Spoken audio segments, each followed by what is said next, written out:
Don't forget to check out and grab your copy of our 2 newly released books, Football, a Love Story, and What Did Football Teach Me? These books feature over 100 stories from current and former coaches, players, executives, and entertainers from across the football landscape, describing what got them involved in the game, what they love about it, and what life lessons the game taught them. You can find your copy or order your copy from our website at footballgameplan.com/books.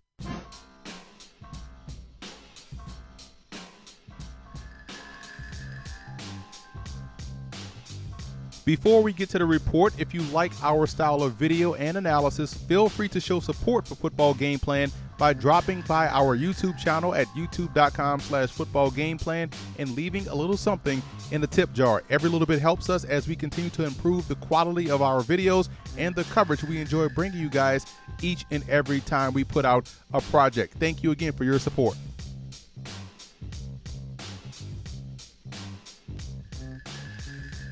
Taking a look at some of the strengths of Carson Wentz's game, you instantly notice the arm strength. This guy can make the far hash throw on a consistent basis. You see right here versus Missouri State, while getting hit, able to throw that football across the field and hit the receiver in stride. That's an accurate throw. It shows you how strong his arm is.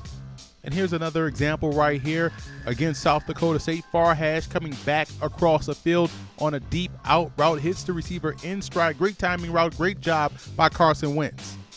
I know there's 2 schools of thought regarding arm strength. Some say you have to have it as an NFL quarterback. Some say it's not necessary. I'm right in between both schools of thought. It's a nice to have, not a need to have, but if you do have it, it does help you out tremendously. Another impressive element to Carson Wentz's game is the fact that I think he's money on certain throws. He's a killer C's and a killer S's type of a passer. When I'm talking about killer C's, I'm talking about your curls, your comebacks, and your crossers. I think he hits these automatically each and every time. He's getting good mechanics on the run. He's throwing with good mechanics on the run. He also shows good mechanics in the pocket. So he's able to hit those comebacks, those curls, those crossers very easily, and is very effective on those throws. Again, he has the strong enough arm to be able to drive that football through a tight window. He's able to fit it in between tight spaces over the middle of the field. So again, he's confident in these throws, which is why he's money on those killer C's. I also briefly mentioned the killer S's, those routes that he throws very well in addition to the killer C's. That's your slants, your seams, your skinnies, your speed outs, your stop routes. All of those things I think Carson Wentz excels at. So when you combine both the killer C's and the killer S's, I think when you look at the totality of his passing game and where he can have success, it's coming off play action. It's a short, quick, intermediate game that he can have a lot of success, which is why you saw him have this success at North Dakota State, leading these guys to back-to-back championships.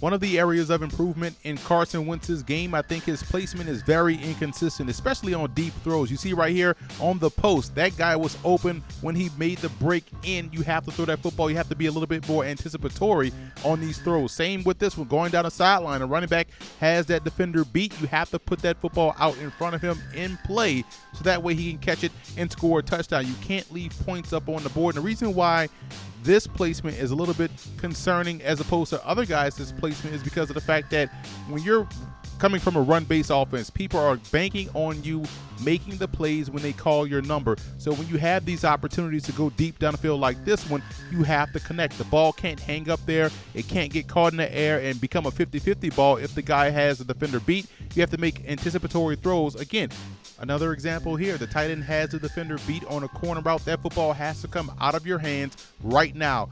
Now you waited late, you are late on this throw, and now the defender has a chance to recover. It makes your chance to put this football on the money a lot tougher. So these are the things Wentz has to work on as he makes this transition.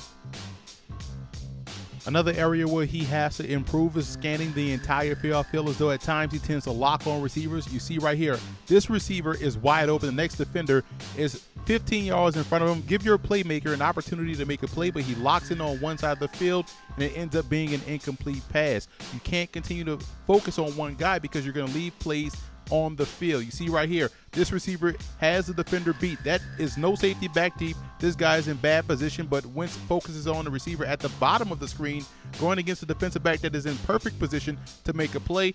Locking in on one guy can end up not having you have success as an offense, but Wentz has to be cognizant of bringing defenders into the play when he locks in on receivers. As you see here versus Missouri State, locking in on that speed out brought the defender into the play, and it ended up being an interception.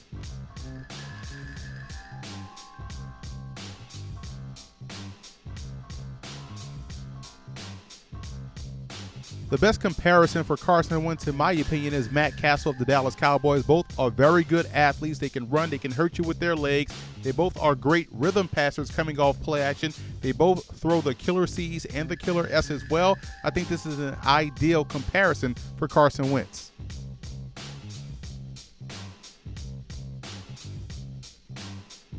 Carson Wentz ended up grading out as a 4th-round prospect, in my opinion, my 12th rated quarterback in this year's draft class. There's a lot to like about his game. He's athletic, he's mobile, he can make a lot of the throws on the football field, and the one thing you can't ignore is how productive he was in these last 2 seasons at North Dakota State, winning 2 championships. And I'm big on quarterbacks that are able to go in and win football games. I do think he's a gamer. I'm a big fan of how tough he is mentally. I think that will carry him a long way as he makes that jump into the NFL.